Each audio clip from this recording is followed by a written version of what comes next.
आपण माने देखुचंदी सब बेले सब जगह आपण मानक सेबारे लेखिबो कहिबो एलकेटीवी। वीरेंद्र महांती ओडिशा शिशु किशोर साहित्य एकाडेमी शाखा आज जो कार्यक्रम कर आज ओडिशा शिशु किशोर साहित्य एकाडेमी द्वितीय सांस्कृतिक उत्सव महाप्रभु श्रीकृष्ण जन्मदिवस जन्माष्टमी पवित्र जन्माष्टमी आमर महाप्रभु श्री जगन्नाथ पवित्र क्षेत्र श्री पुरुषोत्तम क्षेत्र श्रीक्षेत्र में आज शिशु साहित्य एकाडेमी सांस्कृतिक उत्सव पालन कर सारा ओडिशार विभिन्न प्रांत विभिन्न जिलार प्राय 150 डेलीगेट्स जोग निरुक्ता सब शिशु साहित्य आम आज उद्घाटन उत्सव उद्घाटक भाव में भाषाविद पद्मश्री डॉक्टर देवीप्रसाद पट्टनायक एवं संस्कृति विश्वविद्यालय कुलपति श्री डॉक्टर प्रसन्न कुमार स्वामी महोदय एवं डॉक्टर मनीन्द्र महांती वीरेंद्र कुमार सामंतराय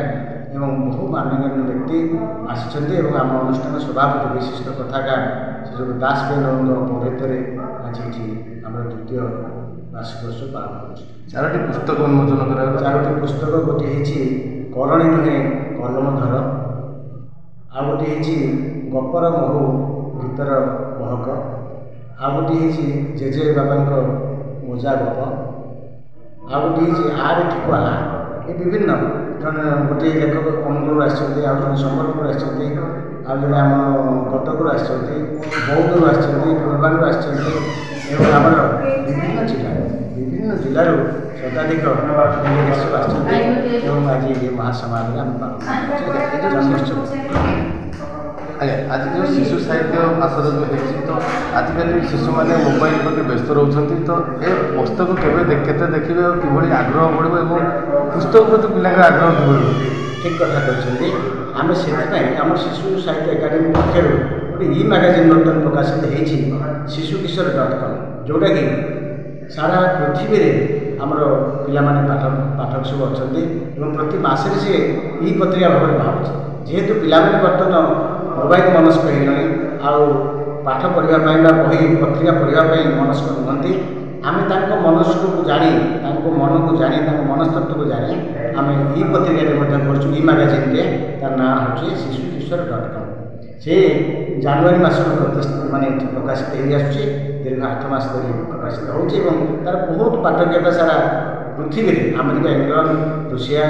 सबुआड़ बर्तमान पाठकीयता आसूचे आम से पिला बर्तमान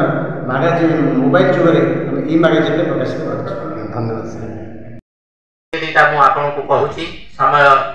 बोध हुए बेसी कथा कहले आपण मान अंतिब ना आस्पेक्ट ऑफ अप्लाइड लिंग्विस्टिक्स किशोर साहित्य एकाडेमी द्वितीय जन्म वर्ष आम से शुभ अवसर मंच मंडन कर अधुना संप्रति उत्कल संस्कृत विश्वविद्यालय कुलपति केवल नुहति ब्रह्मपुर भरी विश्वविद्यालय जो भंज विहार रे से ओडिया भाषा साहित्य विभाग मुख्य भाव में जो दायित्व तुलाई आम समस्त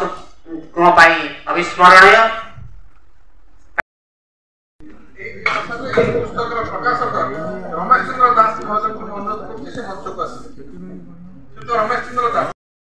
कविता लिखा आरंभ करते 1980 मसीह सबुज जुगर कवि कालनी चरण पाणिग्राही कविता गुड़िक पढ़ी खुशी व्यक्त कर शिक्षक जीवन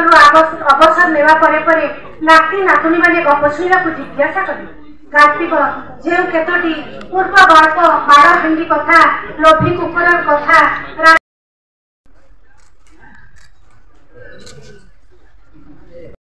स्थित माँ मंगला मंदिर प्रांगण में प्रतिष्ठा होता शिशुकिशोर साहित्य एकाडेमी ओडिशा नाम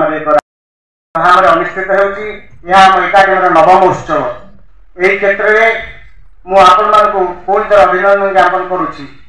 एकाडेमी 2022 मसीहा अगस्त मास 18 तारिख आरंभ होगा द्वितीय उत्सव 18/12/2022 भुवनेश्वर पटिया स्थित श्री जयदेव शिक्षा केन्द्र परिसर में आलोचना चक्र एवं पुस्तक उन्मोचन उत्सव पालन होता डॉक्टर रामचंद्र देव और श्री सत्यनारायण मिश्र संपादन शिशु गल्प पुस्तक मनछुआ कहानी पेढ़ी और शिशु साहित्य चतुर्थ